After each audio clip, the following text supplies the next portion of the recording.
এক মিনিটের টর্নেডো ঝড়ের ক্ষতিগ্রস্ত হাতে ত্রিপল শুকনো খাবার তুলে দিল ভারতীয় জনতা পার্টির পক্ষ থেকে। সন্দেশখালী ১ নম্বর ব্লকের আগারহাটি গ্রাম পঞ্চায়েতের উত্তর পাথরঘাটা গত বৃহস্পতিবার ১ মিনিটের ঝড়ে লণ্ডভণ্ড হয়ে যায়। প্রায় শতাধিক বাড়ি ক্ষতিগ্রস্ত হয়। সেই ক্ষতিগ্রস্ত বাড়ির পাশে এসে দাঁড়ালেন ভারতীয় জনতা পার্টি বিরোধী দলনেতার শুভেন্দু অধিকারীর নির্দেশের অধীনে তাদের কিছু শুকনো খাবার ও ত্রিপলের ব্যবস্থা করা হয়। এদিনের এই ঝড়ে ক্ষতিগ্রস্তদের কাছে ত্রাণ সামগ্রী দেওয়া হয়। ৮ জন আহত হয়, তাদেরকে মিনাখা হসপিটালে নিয়ে যাওয়া হয়। তাদের মধ্যে 2জনকে প্রাথমিক চিকিৎসার পরে বাড়িতে ফেরানো হয়। 6জন হসপিটালেই চিকিৎসাধীন অবস্থায় আছে। এর আগেও সুন্দরবনের সন্দেশখালীর একাধিক ক্ষতিগ্রস্ত, বিশেষ করে আইলা, আমফান, ইয়াস একাধিক ঝড়ে ক্ষতিগ্রস্ত হয়। আবারও টর্নেডো ঝড়ে এই ১ মিনিটে সন্দেশখালীর 2টি গ্রাম লণ্ডভণ্ড হয়ে যায়।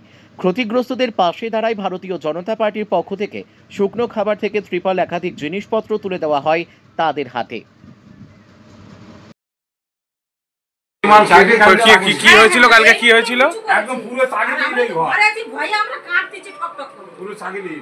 এটা কটা নাগাদ হয়েছে কালকে? এই 3:30 কালকে 3:10-15 এর দিকে। ওই 3:10-15 এর দিকে হয়েছে। ঘরে ছিলেন তখন আপনারা? হ্যাঁ, আমরা ঘরে ছিলাম। আমাদের ছেলে ছিল। আচ্ছা, তখন আপনারা ঘরের মধ্যেই ছিলেন? হ্যাঁ হ্যাঁ, সবাই ছিলাম, বাচ্চা কাচ্চা সব ঘরে। কারোর কোনো ক্ষতি হয়নি তো? না, বাচ্চা আমাদের কোনো ক্ষতি হয়নি, শুধু ওই রান্নাঘরে টিন সব মানে পুড়ে চলে গেছে। যার জন্য ওই দোকানপাট দেওয়া আছে বলে ওই দাগ করে একটু চাপা দিয়ে দোকানে কোনো রকম পেপার টেপার দিয়েছে? হ্যাঁ হ্যাঁ, কোনো রকম পেপার। ঠিক আছে। ওই মেলায় দোকান দেওয়া হয় নাকি? হ্যাঁ। আচ্ছা, ঠিক আছে।